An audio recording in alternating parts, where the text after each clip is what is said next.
Hi friends, मैं सुमित सिंह विज्ञान के ज्ञान चैनल में आपका स्वागत करता हूं। आज हम क्लास 11th की स्ट्रक्चर ऑफ एटम में एटॉमिक मॉडल में जे थॉमसन के मॉडल को पढ़ने जा रहे हैं। बच्चों, आप सब लोग ध्यान दीजिए। सबसे पहला नाम है यहाँ पे जे थॉमसन।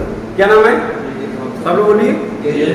ये वही साइंटिस्ट थे जिनका एक एक्सपेरिमेंट कहा जाए तो केक को या फिर वो वाटरमेलन होता उसके स्ट्रक्चर बेस्ड इनका एटम। इन्होंने कहा कि भाई एटम क्या है कि उसमें जो मास होता है उसका यूनिफॉर्मली डिस्ट्रीब्यूटेड होता है। मतलब ऐसा नहीं है कि कहीं ज्यादा भारी है कहीं कम भारी, मतलब इक्वली है। वो जहां भी है उसका मास, मतलब जो उसका मास आप समझ रहे हैं ना, वो मास उसका जो है वो बिल्कुल इक्वल है, वो कहीं न ज्यादा है न कहीं कम है। उन्होंने कहा कि एक पॉजिटिव स्फीयर है, उसके अंदर में ये देखिए यहाँ पे स्ट्रक्चर आप देख रहे हैं। यहाँ पे उन्होंने कहा कि electrons are embedded into it just like plum pudding और वाटरमेलन। प्लम पुडिंग क्या था? अरे वो क्रिसमस में क्रिश्चियन लोग एक खास तरह का केक जैसा हलवा जैसा बनाते हैं, तो उसमें चेरीज जो होती है बीच बीच में इम्बेडेड की जाती है, तो वो हो गया प्लम पुडिंग। अब आप बात करें वाटरमेलन की, तो वाटरमेलन का एक देखते होंगे ग्रीन कलर का पहले एक कैपिंग होती है उसकी जब हम काटते हैं, और अंदर में रेड हिस्सा होता है, उसमें ब्लैक सीड्स इम्बेडेड होते हैं। तो उन्होंने कहा कि ये जो गोल सा तरबूज का बाहरी हिस्सा है ये पॉजिटिव स्फीयर है। क्या है? पॉजिटिव स्फीयर है, और उस पॉजिटिव स्फीयर के अंदर में इलेक्ट्रॉन्स जो हैं वो इक्वली इम्बेडेड है। उनके कहने का मतलब था एटम इज इलेक्ट्रिकली न्यूट्रल। हालांकि इससे पहले भी सब जो साइंटिस्ट आए थे जैसे डाल्टन आए थे, उन्होंने भी यही कहा था कि मतलब number of positive charge equal to number of negative charge, यानी कि उनके भी हिसाब से एटम वाज इलेक्ट्रिकली न्यूट्रल और थॉमसन के भी हिसाब से एटम वाज इलेक्ट्रिकली न्यूट्रल। लेकिन थोड़ा सा फर्क ये था कि इन्होंने उस चीज को एक स्ट्रक्चर को इस तरीके से बनाया कि लोगों के लिए वो सहज हो गया समझना। इस कंट्रीब्यूशन के लिए इनको नोबेल प्राइज भी मिला। थॉमसन साहब को इसके लिए नोबेल प्राइज भी मिला, अपनी इस कंट्रीब्यूशन के लिए वो दुनिया में जाने भी गए। So what is Thomson model of atom? In 1898 1898 ईस्वी में he assumed that, उन्होंने ऐसा माना, atom is having a spherical shape। Atom जो है वो गोल शेप का है। एटम कैसा है? गोल शेप का है। एटम स्फेरिकल शेप का है। In which positive charge is uniformly distributed, जिसमें पॉजिटिव चार्ज चारों ओर से एक जैसा एक बराबर डिस्ट्रीब्यूट है, ना कहीं कम है ना ज्यादा है। जैसे ये हम कहें ये सारा पॉजिटिव है ना, ये पूरा यूनिफॉर्म। अगर कहीं एक है, एक का रेशियो पूरा चारों ओर बना हुआ है, कहीं कम कहीं ज्यादा नहीं है, और इसकी संख्या को इलेक्ट्रॉन्स जो हैं इक्वली मैच करते हैं। ठीक था। बाद में साइंटिस्ट हो गए, उन्होंने फर्दर स्टडी करी। उन्होंने जब फर्दर स्टडी किया तो उन्होंने पाया कि नहीं यार ऐसा नहीं है, क्योंकि आपने देखा होगा कि कई बार ऐसा होता है कि हम लोग एटॉमिक नंबर में और मास नंबर में एक बहुत बड़ा डिफरेंस पाते हैं, है ना। अभी हम लोग इस टॉपिक में वो भी पढ़ेंगे कि एटॉमिक नंबर निकालते कैसे हैं या मास नंबर कैसे निकालते हैं, जिसका बेस आप लोगों के लिए भी बहुत जरूरी है। क्योंकि अभी जो आप दिसंबर में अटेम्प्ट करेंगे पेपर, मतलब प्री बोर्ड 1 जिसको कहते हैं, तो बोर्ड की तरह होगा, तो उसमें शायद बहुत सारे क्वेश्चंस ऐसे पूछे जाएंगे जिनके लिए आपका 9th का कुछ बेस छूटा हुआ है जो केमिस्ट्री का वो सही। और देखिए 11th क्लास की केमिस्ट्री को जो बच्चा अभी भी अच्छे से ध्यान से सुनेगा, उसका 9th में चैप्टर था वो कवर हो जाएगा हाई लेवल पे, अच्छा लेवल भी आएगा, नॉलेज बढ़ेगी, क्वेश्चनिंग पावर बढ़ेगा उसका, और एग्जाम में टेंशन भी उसका बढ़ेगा। मतलब कुल मिलाकर के 1898 ईस्वी थी, एक साइंटिस्ट, बौरहवा साइंटिस्ट बैठा हुआ था, उसको कुछ समझ में नहीं आ रहा था, वो बैठे बैठे सोचा भाई एटम कैसा होता होगा, गोरा होगा कि काला होगा, मोट होगा कि छोट होगा, टेढ़ा होगा कि मेढ़ा होगा, तिरछा होगा कि सीधा होगा।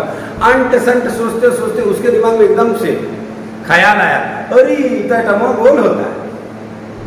हाँ, उसने ऐसा सोचा, उसने उसको स्फीयर कंसीडर किया कि ये एक स्फीयर है जिसमें positive charge is uniformly distributed. अर्थात यूनिफॉर्मली का मतलब एक समान, डिस्ट्रीब्यूटेड का मतलब वितरित। यानी कि अगर मैं ये कहूँ एग्जाम्पल के तौर पे, अभी आदित्य से आप में से किसी भी बच्चे जो यहाँ बैठे हैं किसी का भी एक एग्जाम्पल लूँ और मैं कहूँ कि cell is equally distributed in your body, दिया सही है। आपकी बॉडी में हर जगह एक निश्चित अनुपात में सेल होगी, उस सेल से ही वो चीज बना होगा। ऐसा है कि अगर अभी आपसे कोई कहे कि भाई ये बताओ हार्ट बनाने में कितना सेल लगा, ठीक, तो क्या लंग्स बनाने में उतने ही सेल लगे होंगे? तो नहीं। कॉम्प्लेक्स स्ट्रक्चर लंग भी है और ये भी है, तो दोनों में संख्याओं का डिफरेंस होगा। लेकिन जब वो लंग बना रहा होगा तो उसमें यूनिफॉर्म डिस्ट्रीब्यूशन रहा होगा। अगर कम या ज्यादा हो जाता तो कोई स्ट्रक्चर छूट जाता, में भी 4 चैम्बर की जगह 3 ही चैम्बर रह जाते या 5 चैम्बर हो जाता। तो क्या ऐसा चीज है कि आप जितने लोग यहाँ बैठे हुए हैं या मैं जितना बैठा हूँ, हम सभी की सिर्फ 2 आंखें हैं, यानी कि कोई तो ऐसा सेल है हमारी बॉडी में जो ये डिसाइड करता है कि हम ह्यूमन हैं, तो हमारे पास 2 ही आंख चाहिए, तीसर की आंख बहुत खतरनाक है। हालांकि पहले टीचर लोग कहते थे, इधर घूम करके पहले देख कर कहते थे हम तुमको देख रहे हैं, देख के कहते हम तुमको देख रहे हैं, हमारा तीसरा यहाँ भी है, यहाँ देख रहे हैं, फेंक के मारेंगे यहाँ से ईटा, चितरा जाओ। मतलब वो समय था, ये समय नहीं है। अब देखिए क्या था कि उस समय में केमिस्ट्री सबके लिए नहीं थी। इस समय में आप समझ सकते हैं कि जिस समय में 1898 की बात की जा रही है, ये वो दौर रहा होगा कि जब हमारे पास न कार थी, न मोटरसाइकिल थी, न कोई टेक्नोलॉजी थी, न फोन था, न मोबाइल था, न कुछ नहीं था, न इंटरनेट था। ऐसी स्थिति में जो आदमी जिस चीज पे विचार करता था उसको प्राथमिकता दे दी जाती थी। ऐसा नहीं है कि न्यूटन के अलावा किसी ने सेब को गिरते नहीं देखा, लेकिन न्यूटन थोड़े पढ़े लिखे थे, उन्होंने उस चीज को देखा, कहीं लिखना शुरू कर दिया, अपनी कल्पनाओं को उन्होंने एक लिखित रूप दे दिया, दुनिया उनको न्यूटन के नाम से जानने लगी। यानी कि किसी भी चीज को जब दुनिया में कोई भी व्यक्ति पहली बार करता है, जैसे कोई तो पहला यूट्यूबर होगा, कोई तो पहला यूट्यूबर होगा इस दुनिया में, कोई तो ऐसा होगा कि जिसके रास्ते पे किसी को लगा कि यूट्यूब में पैसा है तो लोग यूट्यूब पे काम करने लगे। आज हर गली में एक यूट्यूबर पैदा हो जा रहा है। कौन आ जाएंगे? नमस्कार दोस्तों, सिर्फ 10 मिनट में आपको हम बताएंगे 1000 सब्सक्राइबर और 4000 घंटे का वॉच टाइम कैसे अचीव किया जाए। लास्ट में बोलेंगे देखिए अभी मेरा खुद भी नहीं हुआ है, हम खुद ही परेशान चल रहे हैं। इस वीडियो को देखने के लिए धन्यवाद।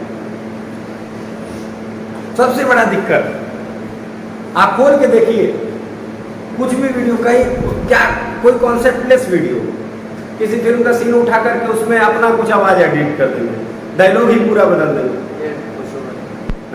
ऋतिक रोशन के बैंग बैंग के सीन को भोजपुरी में बता रहे हैं सब।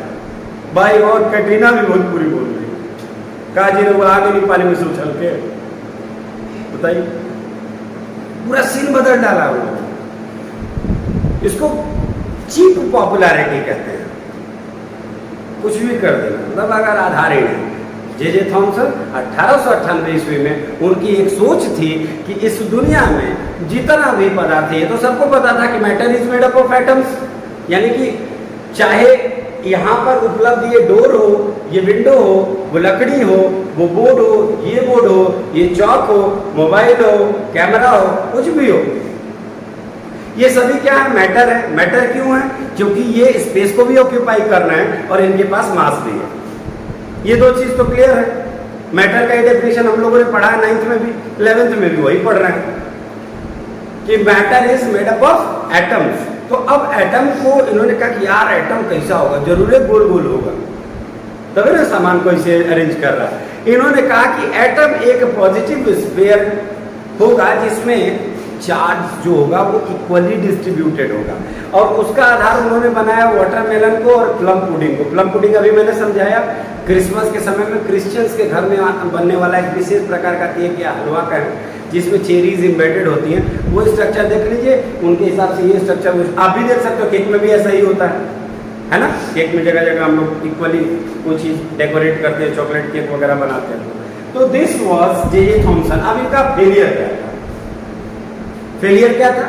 ये सबसे बड़ा प्रश्न है। किसी साइंटिस्ट का जितना इन्वेंशन इंपॉर्टेंट होता है, उससे ज्यादा इंपॉर्टेंट ये भी जानना होता है कि वो क्या नहीं समझा पाए। तो जे थॉमसन साहब ये नहीं समझा पाए कि कुछ केसेस में ऐसा लगा कि जो चार्जेस हैं वह इक्वली डिस्ट्रीब्यूट नहीं है।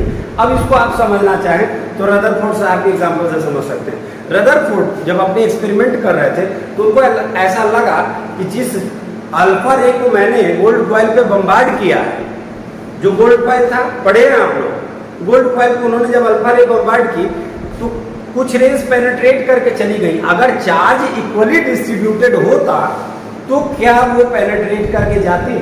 मान लो यहाँ से यहाँ तक, उस कोने तक लगातार 10 लोग खड़े हैं, अब कोई आदमी कहे कि हम इसमें से बीच में से निकल गए, पॉसिबल है? नहीं पॉसिबल। इसका मतलब कहीं ना कहीं गैप जरूर रहा होगा। और इनके हिसाब से कोई गैप था नहीं। आप समझ रहे हैं मेरी बात को? समझ रहे हैं? इनके स्ट्रक्चर के हिसाब से एकदम भरा पड़ा था चार्ज, पॉजिटिव और नेगेटिव चार्ज एकदम इक्वली डिस्ट्रीब्यूटेड थे, कहीं कोई एक सिंगल जगह थी ही नहीं। और ये इनका सबसे बड़ा ड्रॉबैक था। क्यों? अब इसको हम लोग फर्दर अगली लॉ में पढ़ते हैं। So Rutherford model of atom, J Thomson के ड्रॉबैक्स पे काम करने के लिए जे थॉमसन ने जो चीज कही थी कि charge, positive charge uniformly distributed है, सिर्फ इस बात को रॉन्ग साबित करने के लिए साइंटिस्ट क्या करते थे पहले, आपने जो इन्वेंशंस की या जो डिस्कवरीज की उसमें आप इन चीजों पे फोकस नहीं कर पाए। अगला साइंटिस्ट आता था, उस चीज को पढ़ता था, स्टडी करता था और अपना एक्सपेरिमेंट दे करके चला जाता था और उस सीरीज में एक और नाम जुड़ जाता था। तो एटॉमिक थ्योरी में कई लोगों का नाम जुड़ा, डाल्टन का जुड़ा, थॉमसन का जुड़ा। अब रदरफोर्ड की बात करें, रदरफोर्ड साहब का सबसे इंपॉर्टेंट था। पता है क्यों? इसके पीछे का कारण था कि he was the man, he was the scientist along with his some greatest students। पता है ये जो अल्फा पार्टिकल स्कैटरिंग एक्सपेरिमेंट हुआ था ये अकेले रदरफोर्ड ने नहीं किया था, उनके विद्यार्थी उनके साथ जुड़े हुए थे। उनके चहेते कुछ विद्यार्थी थे, हेनरी डेकर के नाम था उनका, उन लोगों को साथ लेकर के इन्होंने एक्सपेरिमेंट किया। जैसे होता है ना कि कभी कभी हम प्रयोग करते हैं, हमें ऐसा लगता है कि मेरा कुछ स्टूडेंट ऐसा हो सकता है जो मेरे ही फ्लो का हो और इस चीज़ को समझता है, तो एक हेल्पिंग, जैसे आपने मूवीज़ में स्पेशली रोबोट में आपने देखी है कि वशीकरण के अपने जो असिस्टेंट होते हैं वो उसी तरह रोबोटिक्स में एक्सपर्ट होते हैं। तो ठीक उसी तरह से इन्होंने कहा कि भाई चल, थॉमसन तो कह करके चले गए कि ये एक चार्ज जो है ये पूरे के पूरे में यूनिफॉर्मली डिस्ट्रीब्यूटेड है, लेकिन मुझे ये प्रूव करना कि ऐसा नहीं है। तब उन्होंने क्या किया, 100 nm का एक गोल्ड फॉइल, 100 nm का मतलब आप समझ के बहुत थिन शीट हो गया, इतना थिन शीट की मतलब आप बता भी नहीं सकते, फूक दे तो उड़ जाए, इतना पतला उन्होंने लिया। अब पहला क्वेश्चन वही उठा कि उन्होंने सिर्फ गोल्ड फॉइल क्यों लिया? क्योंकि उसकी मेलेबिलिटी और डक्टिलिटी पूरे विश्व में सबसे ज्यादा है। पूरे एलिमेंट्स का जो वर्ल्ड है उसमें सबसे most ductile and malleable element is gold. पहला तो ये क्लियर है। और जाहिर सी बात है कि जो ज्यादा मेलेबल और ज्यादा डक्टाइल होगा ऑब्वियसली वो किसी भी रेस से जब टकराएगा। अभी हम लोगों ने फोटो इलेक्ट्रिक इफेक्ट की बात की थी, हम लोग बात किए थे ना, तो थोड़ा सा मैं उसको और अच्छे से एक्सप्लेन बाद में करता हूँ। तो उन्होंने क्या किया, एक सोर्स ऑफ अल्फा पार्टिकल लिया, ये उनका वो सोर्स था। क्या था? सोर्स था जहां से अल्फा पार्टिकल निकल रही थी। बीच में उन्होंने यहाँ पर ये एक लीड की एक छोटी सी बॉक्स लगा दी। क्यों लगाया? कोई सोच करके बताओ। इसलिए लगाया कि ये कंट्रोल्ड वे में एक निश्चित पाथ पर उस अल्फा पार्टिकल को गोल्ड फॉइल पे बम्बार्ड कर सके। ठीक, क्लियर हो गया क्वेश्चन? माइंड में क्लियर हुआ? यहाँ पे इसको लगाने का सिर्फ और सिर्फ एक ऑब्जेक्टिव था कि उसको समेट करके दे सके, यहीं पे कहीं वो स्कैटर ना हो। तो यहाँ से इसको टारगेटेड एक्शन गोल्ड फॉइल पे देने के लिए, गोल्ड तक इसको पहुंचाने के लिए इन्होंने यहाँ पे लीड का इस्तेमाल किया। ठीक, अब जाहिर सी बात है कि अल्फा पार्टिकल जो था उसका नेचर क्या था? पॉजिटिव था। अगर थॉमसन साहब की बात को हम लोग माने तो अगर पॉजिटिव पॉजिटिव एक साथ टकराएंगे तो रिपल्सन होगा ना, और रिपल्सन कोई चीज का होगा तो वो बाउंस बैक हो जाएगा, हाँ या ना? अगर पूरी एटम थॉमसन साहब के हिसाब से देखा जाए ये सब पॉजिटिव पूरा ये जितना है सब पॉजिटिव है, तो जब यहाँ से कोई चीज पॉजिटिव आएगी तो दोनों टकरा के रिपेल हो जाएगी, होगी कि नहीं होगी? मतलब दो पहलवान हैं, दोनों एक ही नेचर के, दोनों एकदम सिंह बड़ा खड़े हैं, क्या बैल मुझे मार है? तो अब क्या होगा कि पहला पहलवान दौड़ के आएगा तो दूसरा भी दौड़ेगा, फिल्मों के सीन की तरह होगा, उड़ के पहाड़ पर मारते मारते चल जाएंगे, तो होगा ना? तो दोनों में टक्कर, जब दोनों एक नेचर के होंगे तो दोनों टकरा करके धड़ाम से गिरेंगे, हाँ या ना? अगर दोनों की पावर बराबर होगी, ऐसा तो नहीं होगा कि चपक जाएंगे सैंडविच की तरह, नहीं होगा। तो ये अगर ये पूरी तरह से पॉजिटिव है एज पर थॉमसन्स लॉ, उन्होंने कहा था कि ये एक पॉजिटिव स्फीयर है तो पॉजिटिव स्फीयर में से पॉजिटिव रे पास करेगी नहीं, लेकिन यहाँ हुआ कुछ और। हुआ क्या? वो देखो, मैक्सिमम रेज जो थी इसमें से आराम से आई या गोल्ड फॉइल को फाड़ करके निकल गई। गोल्ड फॉइल को फाड़ के निकलने का मतलब, उसको पेनिट्रेट करके निकलने का मतलब ये कि कहीं ना कहीं उसमें कोई गैप है, जो चीज माननीय थॉमसन साहब नहीं बता पाए। क्योंकि अगर पूरी तरह से पॉजिटिव स्फीयर होता तो पॉजिटिव रे को अंदर आने ही नहीं देता, वो वहीं से उसको बाउंस बैक कर देता। सही है, लेकिन ऐसा हुआ नहीं। तो इसका मतलब ये है कि कहीं ना कहीं इसमें कोई हॉलो स्पेस है। और उन्होंने कहा कि पॉजिटिव स्फीयर जो है ये ऐसे नहीं है, पॉजिटिविटी है एटम में, लेकिन कहीं सेंट्रलाइज्ड है जहां से वो सारी नेगेटिव चीजों को कंट्रोल करता है। वो एक जगह उन्होंने वहां पर पॉजिटिव जो स्फीयर है उसको इस तरह से बोला कि जैसे हम लोग रबड़ का बॉल फट जाता है तो सबसे अंदर में एक गोल सा बॉल निकलता है ना। कभी रबड़ का बॉल फट गया होगा तो देखे होंगे अंदर एक और बॉल रहता है। उन्होंने कहा कि वो जो है वही सेंटर है, वहीं पर सारा मास केंद्रित है, वहीं से सारा एटम कंट्रोल होता है और सारे चार्जेस को अपने इर्द गिर्द में एक निश्चित पाथ पे घुमाते रहता है। These are known as orbit, पहली चीज है। These are known as orbit, वो ऑर्बिट जिसमें नेगेटिव चार्ज अपने एक निश्चित संख्या में घूमते रहेंगे। तो न्यूक्लियस अगर यहां है और ये अगर ऑर्बिट है तो जाहिर सी बात है दोनों के बीच में हॉलो स्पेस है, तो कोई रे अगर इधर से निकलेगी तो पास कर जाएगी यहाँ या ना। क्लियर हुआ? तो पहला तो इन्होंने तुरंत अपने इस एक्सपेरिमेंट से क्लियर कर दिया कि positive charge is not equally distributed in an atom but it is centred. ये एक जगह पे सेंटर्ड है और बाकी सारी जगह पे हॉलो स्पेस है। क्लियर हो गया? सो कंक्लूजन क्या इसका निकलता है कि रदरफोर्ड ने एक्सपेरिमेंट करी अल्फा पार्टिकल स्कैटरिंग एक्सपेरिमेंट, जिसमें उन्होंने अल्फा का एक सोर्स लिया जहां से अल्फा लाइट को निकाली जा सके, बीच में एक लीड प्लेट लगाया उन्होंने और लास्ट में उसको बम्बार्ड करने का जो टारगेटेड सोर्स था वो था गोल्ड फॉइल जिसकी साइज थी 100 mm। और वहां पर जब वो रेस पहुंचे तो उन्होंने देखा कि गोल्ड फॉइल को पेनिट्रेट करके बहुत सारे अल्फा पार्टिकल्स निकल गए, जो शो किया कि एटम में खाली जगह हॉलो स्पेस होता है। एक 10,000 या 20,000 रेज में से एक ऐसी रे थी जो उसी पाथ में वापस आई, जो उनको ये क्लियर बताया कि सेंटर में कोई ऐसा पॉजिटिव चीज है जो इसको उठा करके फेंक दे रहा है, and that was nucleus. That was nucleus जो उस रे को बाउंस बैक कर रहा था, क्योंकि कोई ताकतवर चीज ऐसी जरूर होगी जो इतने पावरफुल अल्फा रे को बिल्कुल उसी पाथ में बैक कर दे रही है। तो that was nucleus, that was nucleus. Clear हो गया? और एटम के पास हॉलो स्पेस होता है ये भी क्लियर हो गया। तो ओवरऑल आपको कंक्लूजन पता चल गया कि रदरफोर्ड ने जे थॉमसन की गई गलतियों को या एक्सपेरिमेंट में उनके जो कॉन्स थे उसको उन्होंने क्लियर किया और उन्होंने ये बताया कि भाई एटम जो होता है उसमें हॉलो स्पेस होता है, सेंटर में कोई पॉजिटिव चीज होती है जहां पे पूरा मास सेंटर्ड होता है, जिसका नाम उन्होंने न्यूक्लियस दिया। और क्या आप बता सकते हैं कि who discovered electron? J Thomson, right? And who was the discoverer of proton? James Chadwick. Who was the discoverer of neutron? So proton and neutron both were discovered by the same person? No. Rutherford. Rutherford was the person who discovered proton, positive charge, as well as he is the father of nuclear science. Rutherford is known as the father of nuclear science. Clear? एक बड़ा unique चीज था उसमें। उन दिनों experiment हो रही थी तो उन्होंने देखा कि एलिमेंट्स में कुछ ऐसे एलिमेंट्स हैं कि जिन पे जब रेस टकरा रही थी एक बड़ा अजीब सा स्पार्क महसूस हो रहा है, एक चमक आ रही है।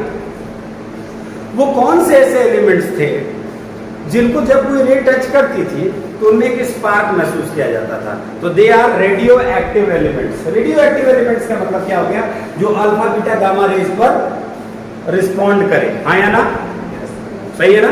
रेस की परिभाषा यही है, अल्फा बीटा गामा। तो कोई ऐसा एलिमेंट जिसपे इन तीनों में से कोई रे पड़ा और एक फ्लोरेसेंस महसूस की गई, एक विशेष प्रकार का स्पार्क या चमक महसूस की गई। शायद यही कारण है ना कि कुछ स्ट्रैटेजिक एलिमेंट्स जो होते हैं या जो जैसे टाइटेनियम हो गया, वेनेडियम हो गया, यूरेनियम हो गया, ये सब रेडियो एक्टिव एलिमेंट्स हैं। हाँ या ना? क्यों? रेडियो का मतलब क्या हो गया? ऐसा है कि गाना में चलता है मैं भी बहुत कुछ बोला, ऐसा थोड़ी। रेडियो एक्टिव एलिमेंट का मतलब होता है वो एलिमेंट्स जो पर्टिकुलर किसी रे के एक्शन पे अपने अंदर एक स्पार्क दे, इमीडिएट रिस्पॉन्ड करे, एक चमक। आपने देखा होगा कि बम ब्लास्ट जहां भी होता है वो दूर के तक रोशनी फैल जाती है। तो दिस शोज कि these elements are radioactive elements and this property explains that this is radioactivity। क्या हो गया, समझ गए बात को? Radioactive elements, those elements who respond on rays and give a spark। ऐसा लग रहा है जैसे कि उसमें कुछ हो गया, चुरा के नहीं लाया हूं भाई, और कुछ भी बोल देंगे, कहीं मिस हो जाएंगे।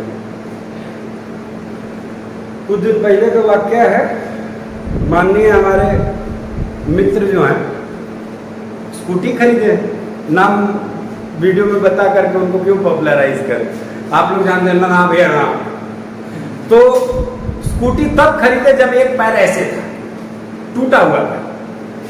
खैर हंस नहीं रहा हूं। अब ये टूटे हुए पैर पे स्कूटी खरीदा गई। अब उनकी मुलाकात होती है तो हमसे क्या कहते हैं, वो लोग विकलांग होने के बाद स्कूटी लिए थे कि थोड़ा बहुत चलेंगे भैया, ना भैया ना।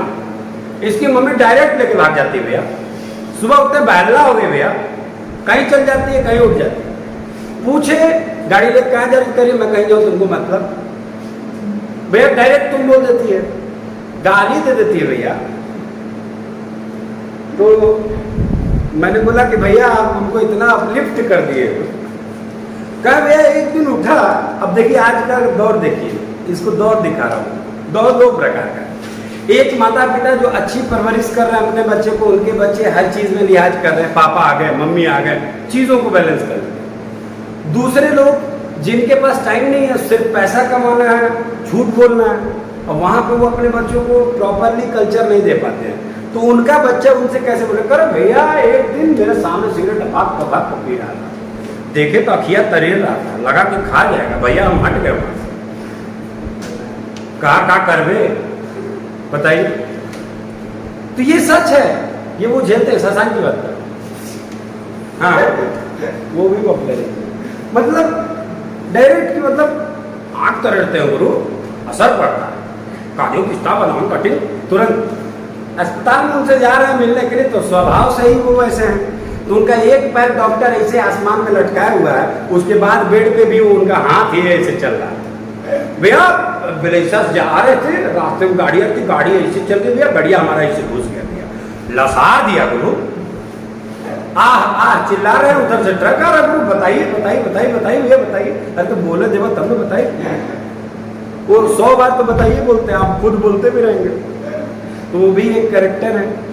4-5 दिन 10 दिन पहले उनकी वाइफी जो है वो स्कूटी से गिर गई, तो उस अनुभव को उन्होंने ऐसे शेयर किया, देखे हम कहे थे लेके जा रही है भैया गिर जाएगी, ऐसा कुछ नहीं बोले। लेकिन कुछ लोग हैं समाज में हमारे, अगर कुछ बुरा हो जाएगा कहेंगे हमको मालूम था, हमको जो है मालूम था ऐसा होने वाला, लेकिन हम बोले नहीं कि आपको बुरा लग जाए।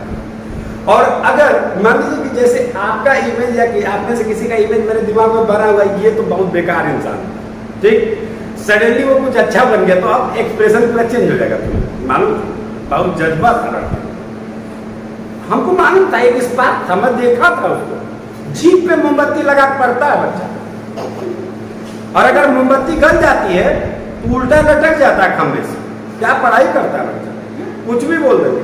मुंह में सर केरासन तेल भर के पड़ता है कि अगर कम पड़ जाए तो उसी में से दिया में डाल दे, आखिरी झूठ। ऐसा कोई एक पत्रिका या कोई एक ऐसा चैनल नहीं है जो किसी सक्सेसफुल आदमी की कहानी में आंसुओं को न जोड़े, ऐसा हर बार नहीं होता है। कुछ लोग, अब मुकेश अंबानी की स्टोरी में जरा हमको बता दीजिए आंसू कहाँ, काहे का आंसू, विरासत में रिलायंस लेके आए, बाप दादा बना के चले गए, उन्होंने क्या किया, बस उसको एडवांस किया। अब ऐसे लोगों की भी कहानी में 4-5 कहानी जोड़ दी है। एक बार ऐसा हुआ था, धनी रात थी, पैसा था, खा रहे थे बैठ के सिक्का, अचानक उनको भूख लगी, एक टपोरे आए, भाई क्या खा रहा है, तो उन्होंने बोला ऐसे कैसे बोल रहे, कुछ भी कहानी जोड़ देंगे। तो प्लीज आप लोग आने वाले समय में जब हम एक सफल व्यक्ति हो तो आप प्लीज ऐसा कोई कहानी मत बताना कि मैं देखा था सर जो है चमगादड़ की तरह उल्टा लटक के वीडियो बनाते थे। क्या वीडियो बनाते थे, फेविकॉल मुंह में रखते थे कि एकदम मुंह में जमा के बोले तो जमा देना है। कुछ भी। कॉमेडी से रिटर्न वापस पढ़ाई पे। 3 लोग सीरीज में, डाल्टन, थॉमसन, रदरफोर्ड। क्या डिफरेंस है? ये बंदा कुछ जानता ही नहीं था, पहली बार देखा, कुछ भी बोल दिया। इसने कहा पॉजिटिव नेगेटिव इक्वल है, एटम इज इलेक्ट्रिकली न्यूट्रल, भाड़ में जाओ। दूसरा है बोला अच्छा ऐसे कैसे हो सकता है, कॉन्सेप्ट तो दिया नहीं, कुछ भी बोल दिया। अब वहां से उसने दूसरा उन्होंने अपना ये सिस्टम लाया। उन्होंने कहा कि नहीं, एक पॉजिटिव चार्ज जो है वो प्रॉपरली उसमें यूनिफॉर्मली डिस्ट्रीब्यूटेड है, और उसमें सीड्स की तरह, वाटरमेलन में जैसे सीड्स इंबेडेड होते हैं उस तरह से उसमें नेगेटिव चार्ज उसमें इक्वली यूनिफॉर्मली डिस्ट्रीब्यूटेड है। And this shows atom is electrically neutral with proof, plum pudding और वाटरमेलन के आधार पे। तीसरे है रदरफोर्ड। बोले अच्छा बेटा, कोई नहीं जान रहा, उल्लू बना रहे हो। अब यह है, बोले अच्छा रुको अभी बताता हूँ। अल्फा रे लिए, अल्फा रे का पॉजिटिव नेचर था, दुनिया का most valuable and ductile element लिए जिसका नाम गोल्ड था। उन्होंने कहा अभी इस पर टकरा करके बताता हूं कि अगर ये पूरा पॉजिटिव यूनिफॉर्मली डिस्ट्रीब्यूटेड होगा तो हमारा रे आएगा, हम उड़िया जाएंगे वापस। टार्च लेके खड़े हैं, ये जो साउथ की फिल्मों में होता है, उड़िया जाएंगे। लेकिन ऐसा हुआ नहीं, खड़े रह गए। बोले अच्छा उल्लू बना रहे थे। सारे रे मैक्सिमम रे तो सारे उसको से पार कर गए। इक्का दुक्का जो थे इधर उधर छितरा गए। जो छितरा है तो वो शो किया कि कहीं कहीं उसमें बीच बीच में कोई चीज अवरोध है जो उसको रिपेल कर रही है। ठीक है भाई, वो तो बात सही है, रिपेल कर रही है, कॉर्नर पे पड़े। अब ये बॉल दिया, इसे कॉर्नर पे मारे तो सीधा थोड़ा आएगा मेरे पास, उधर उधर उड़ जाएगा। तो उन्होंने बोला कि कहीं कॉर्नर पे कोई ऐसी चीज है जो उसको रिपेल कर रही है, जो थोड़ा बहुत एंगल बदल के इधर उधर चला जा रहा है। फिर उन्होंने उस 10,000 के रे के रेशियो में इन्होंने देखा कि एक आध रे, 1 रे ऐसा भी है जो एकदम बिल्कुल जैसे गया वैसे आए। उन्होंने बोला ना बेटा, बीच का सारा इधर उधर का हॉलो, इस पर सेंटर में कुछ तो लोचा है, कुछ तो गड़बड़ है। दया बता डाला यही सेंटर है, that was known as nucleus. और इस प्रकार से एटॉमिक मॉडल में रदरफोर्ड नामक अध्याय समाप्त हुआ।